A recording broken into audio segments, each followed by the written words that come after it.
I'm Chef Laura Richmond, chef of the Columbus Museum of Art. Today we're going to be making a mixed berry pie. I'm going to teach you guys how to do pie dough, which is something I think that every cook should kind of have in their cooking tool belt. We're also going to be making jam because everybody loves jam, and it's getting to be around spring, so it'll be nice to have like some jammy things in there. Are we making anything else? No, I think that's it. And then we're baking pies.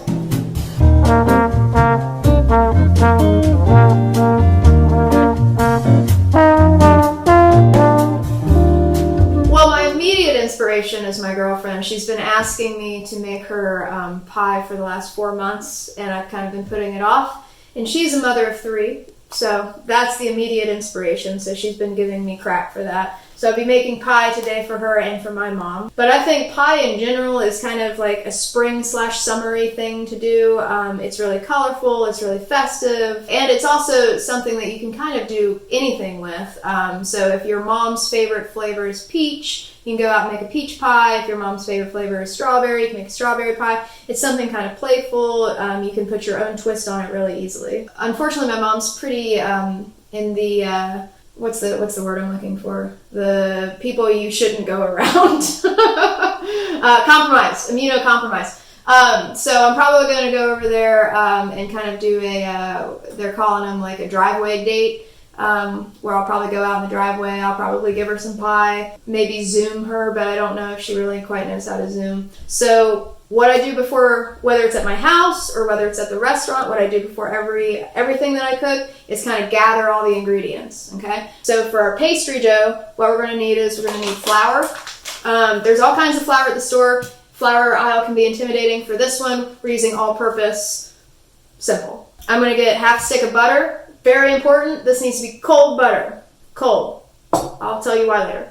We're going to do a teaspoon of salt. I always use kosher salt, always. All right, and then I'm going to get a teaspoon of sugar. Sugar. Granulated for this. Vegetable shortening. Pie dough has always given me problems. This is kind of one of those little insurance policies. Vegetable oil or Crisco or lard, it has a higher melting point, so it will cause your pastry dough to be a little bit more tender. I'm going to put a little bit of lemon juice in there. That's another insurance policy. It adds a little bit of a nice flavor to it. The acid in lemon juice also makes it so it doesn't shrink back. It affects the gluten development of the pastry dough. One more insurance policy. I like to have all of these parachutes around me so nothing fails. I add 1 full egg to it, and that will make our dough just a little bit more pliable, a little bit more easy to work with so it doesn't crack. All right, and so for jam is super easy. And kind of like what I was saying earlier, you can make whatever jam your heart desires, right? So today, I got blueberries, I got strawberries, I got blackberries. So you just want some fruit that's in season, that's tasty. For that, you're also going to need sugar. And then kind of do whatever you want. If you want to add vanilla, that's always tasty. If you want to get kind of crazy, you can add some herbs. Today, I'm just doing strawberries, blueberries, blackberries, and some sugar because I'm old school and I'm feeding children with this. So I try to go a little bit plainer when I'm giving this to kids. So the first thing that I do when I make pie is I make the pastry dough, the pie dough for it, because what you kind of want to time your steps out, and you want to be able to have time to refrigerate your dough so it kind of collects. So that's the first thing that you're going to do. So I'm going to get 1 cup of flour. I'm going to put it in a bowl. I'm going to get half a stick of cold butter. The reason that it needs to be cold is we're going to cut it up into it. When you have bigger chunks of cold butter, when it cooks, that water in the butter is going to evaporate, and that's what's going to give you like a flaky crust, okay? You're going to do half a cup of vegetable shortening, put that in the bowl, and then you're going to take your handy-dandy pastry cutter. You can also do, if you're fortunate enough to have a food processor at home, you can also put it all in a food processor and kind of pulse it a couple times. For me, I have this, and you just kind of knead it. You knead it until you break up those butter chunks into, you're looking for about pea sizes. Then I'm going to add a little pinch of salt. No need to dirty another spoon. A little pinch of salt, a little pinch of sugar. Don't be afraid of cooking. There's nothing that's going to go wrong here. Well, there might be, but if there is, you're going to learn from it. All right, I'm going to add that little lemon juice we were talking about.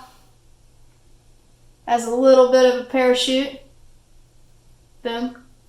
Okay. We're going to add that egg. It's going to make it a little bit easier to work with. Starting to look a little bit more like pie dough already. That's it. Okay. All right. Then, tablespoon at a time, I'm going to add cold water.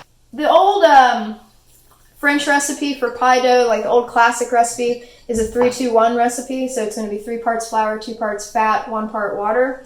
All of this other stuff, this lemon juice, this egg, this stuff, it's unnecessary. It's things that I've done over the years that kind of helps my pastry dough.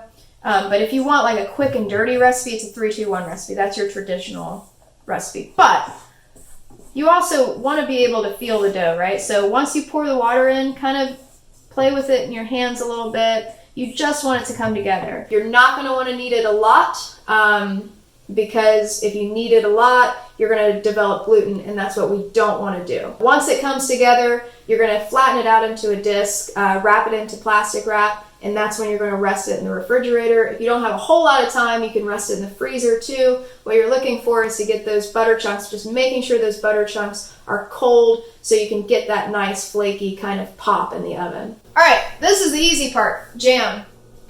This is how easy it is. You ready? You get blueberries and you put blueberries in a pot. Then, whatever else you want. I wanted strawberries, so I'm gonna get some strawberries. So normally, around this time of year, when the museum's open, I'm making about 500 of these for our Mother's Day dinner. So making I think we'll probably wind up making 10 or 12 today.